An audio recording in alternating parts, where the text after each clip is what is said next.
Hello friends, स्वागत है आप सभी का जी के ट्रैक यूट्यूब चैनल में। तो दोस्तों, आज के इस वीडियो में हम नाटो संगठन के बारे में जानेंगे। नाटो काफ़ी चर्चा में बना हुआ एक विषय है, क्योंकि देखिए रूस और यूक्रेन के बीच की लड़ाई का एक मुख्य कारण नाटो ही है। तो इस वीडियो में हम नाटो से संबंधित सभी प्रश्न और इसके बारे में जानेंगे। तो वीडियो आपके लिए महत्वपूर्ण होने वाला है, आप वीडियो को पूरे एंड तक देखते रहिए। तो चलिए आज का वीडियो शुरू करते हैं। तो देखिए, यहाँ पर सबसे पहले बात करें, जो नाटो संगठन है इसकी स्थापना क्यों की गई। तो देखिए, जब द्वितीय विश्व युद्ध हुआ था, तो द्वितीय विश्व युद्ध के बाद सोवियत संघ ने पूर्वी यूरोप से अपनी सेनाएं हटाने से मना कर दिया था, क्योंकि सोवियत संघ पूर्वी यूरोप में साम्यवादी शासन स्थापित करना चाहता था। तो अमेरिका ने साम्यवादी शासन को यूरोपीय देशों के लिए खतरा बताया, जिसके फलस्वरूप यूरोपीय देश एक ऐसे संगठन के निर्माण के लिए तैयार हो गए जो उनकी सुरक्षा कर सके। इसलिए नाटो संगठन बनाया गया था। तो याद रखना है कि नाटो संगठन की स्थापना क्यों की गई थी, क्योंकि द्वितीय विश्व युद्ध के बाद सोवियत संघ पूर्वी यूरोप में साम्यवादी शासन स्थापित करना चाहता था। तो इसके बचाव के लिए यूरोपीय देशों ने एक ऐसा संगठन बनाया जो उसकी रक्षा यानी सुरक्षा कर सके, जो था नाटो संगठन। देखिए, नाटो संगठन यूरोप और उत्तरी अमेरिका के देशों के मध्य एक सैन्य गठबंधन है। तो याद रखना है। अब चलिए इसके बाद क्वेश्चन देखते हैं। तो यहाँ पर पहला क्वेश्चन है, नाटो के सिद्धांतों के किस अनुच्छेद में सामूहिक सुरक्षा का वर्णन किया गया है। तो इसका आंसर ऑप्शन डी हो जाएगा, अनुच्छेद 5 में। तो देखिए, नाटो संगठन का एक अनुच्छेद है, अनुच्छेद 5। तो इसमें सामूहिक सुरक्षा का वर्णन किया गया है। अब इसके बारे में आपको बता दूं, देखिए नाटो सामूहिक रक्षा के सिद्धांत पर कार्य करता है, जिसका तात्पर्य है एक या अधिक सदस्यों पर आक्रमण सभी सदस्य देशों पर आक्रमण माना जाता है। यानी कि देखिए, नाटो संगठन में जो देश शामिल हैं, अगर उनमें से किसी एक या अधिक देश पर आक्रमण होता है तो वह सभी सदस्य देशों पर आक्रमण माना जाएगा, जिससे कि वह एक दूसरे की सुरक्षा कर सकें। तो ये जो सिद्धांत है, यानी कि सामूहिक रक्षा का सिद्धांत है, ये नाटो के अनुच्छेद 5 में निहित है। देखिए, इस अनुच्छेद को पहली बार संयुक्त राज्य अमेरिका पर हुए आतंकी हमले के बाद लागू किया गया था। देखिए, संयुक्त राज्य अमेरिका पर जो हमला हुआ था, आतंकी हमला 11 सितंबर 2001 को हुआ था, जिसके बाद यह अनुच्छेद लागू किया गया था। देखिए, इस आतंकी हमले में करीब 2977 लोगों की जान चली गई थी। तो याद रखना है। इसके बाद अगला क्वेश्चन है, नाटो का पूर्ण रूप क्या है। तो देखिए, बात करें नाटो की फुल फॉर्म यानी कि इसका पूर्ण रूप क्या होता है, तो इसका आंसर ऑप्शन सी हो जाएगा, नॉर्थ अटलांटिक ट्रेटी ऑर्गेनाइजेशन, यानी कि हिंदी में कहेंगे उत्तरी अटलांटिक संधि संगठन। ये नाटो की फुल फॉर्म होती है। इसके बाद क्वेश्चन नंबर 3 है, नाटो की स्थापना कब हुई थी। तो इसका सही आंसर ऑप्शन बी हो जाएगा, 1949 में।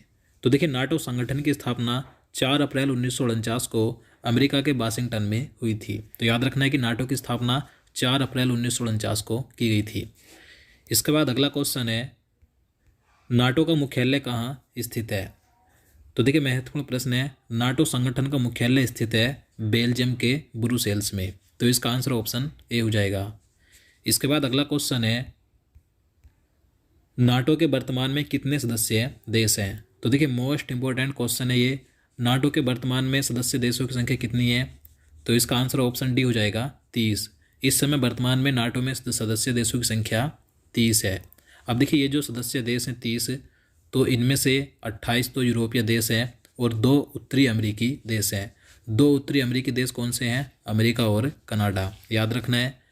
इसके बाद नेक्स्ट क्वेश्चन देखते हैं, नाटो का 30वां सदस्य देश कौन सा बना था।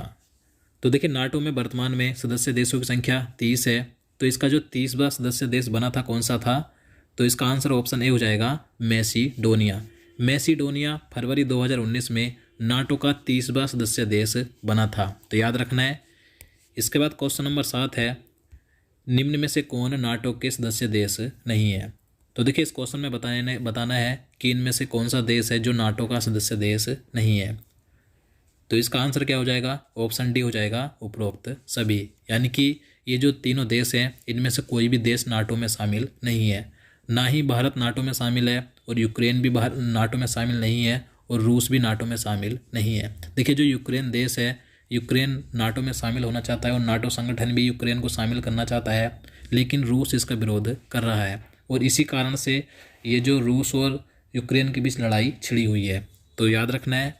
इसके बाद अगला क्वेश्चन है, नाटो की आधिकारिक भाषा क्या है। अब देखिए बात करें नाटो संगठन की आधिकारिक भाषा क्या है, तो इसका सही आंसर ऑप्शन सी हो जाएगा, अंग्रेजी व फ्रांसीसी। अंग्रेजी व फ्रांसीसी नाटो की आधिकारिक भाषा है। इसके बाद अगला क्वेश्चन है, नाटो के प्रथम महासचिव कौन थे? तो देखिए महत्वपूर्ण प्रश्न है, नाटो के प्रथम महासचिव थे हेस्टिंग्स इस्माइल। तो इसका आंसर ऑप्शन ए हो जाएगा, हेस्टिंग्स इस्माइल नाटो के प्रथम महासचिव थे। ये यूनाइटेड किंगडम के थे, याद रखना है। इसके बाद अगला क्वेश्चन है, नाटो के वर्तमान में महासचिव कौन है? अब देखिए बात करें नाटो संगठन के वर्तमान में महासचिव कौन है, तो इसका आंसर ऑप्शन डी हो जाएगा, जेम्स स्टोल्टेनबर्ग। जेम्स स्टोल्टेनबर्ग ये नॉर्वे के हैं, तो ये वर्तमान में नाटो संगठन के महासचिव हैं। अब देखिए जो जेम्स स्टोल्टेनबर्ग हैं, तो ये 1 अक्टूबर 2014 से अब तक नाटो के महासचिव हैं। तो याद रखना है कि नाटो के प्रथम महासचिव थे हेस्टिंग्स इस्माइल और वर्तमान में महासचिव हैं जेम्स स्टोल्टेनबर्ग जो कि नॉर्वे के हैं।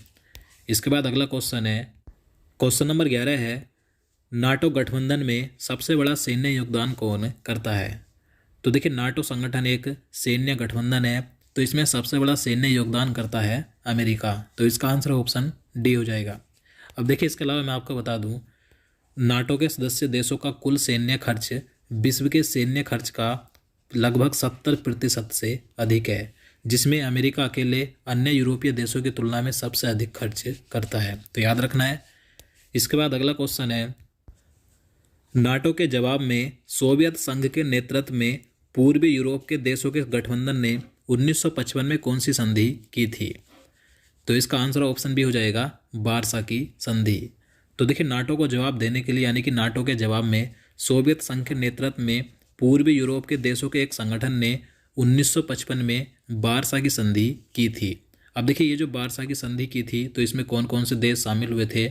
तो सोवियत संघ, पोलैंड, पूर्वी जर्मनी और चेकोस्लोवाकिया, हंगरी, रोमानिया और बुल्गारिया। तो ये सभी देश इस वार्सा की संधि में शामिल हुए थे। देखिए ये जो वार्सा की संधि की गई थी, तो इसका उद्देश्य क्या था?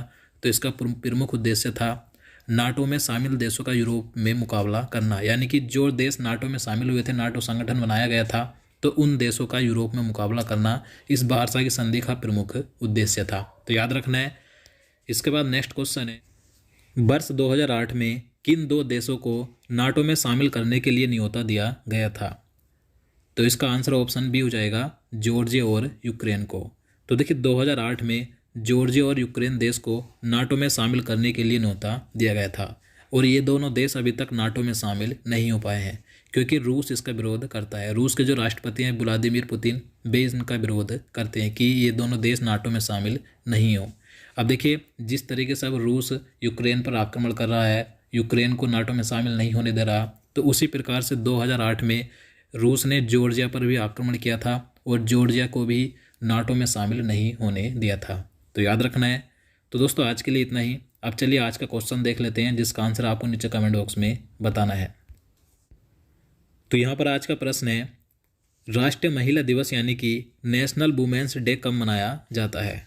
तो इसका आंसर आपको नीचे कमेंट बॉक्स में बताना है कि राष्ट्रीय महिला दिवस कब मनाया जाता है। साथ ही आपको बताना है कि अंतर्राष्ट्रीय महिला दिवस कब मनाया जाता है। तो आपको दोनों बताने हैं, राष्ट्रीय महिला दिवस और अंतर्राष्ट्रीय महिला दिवस। तो दोस्तों आज के लिए इतना ही। उम्मीद करता हूँ आपको वीडियो पसंद आया हो। अगर आपको वीडियो अच्छा लगा हो, आपके लिए हेल्पफुल हो, तो प्लीज़ वीडियो को लाइक और शेयर करना, साथ ही चैनल को भी सब्सक्राइब कर लेना।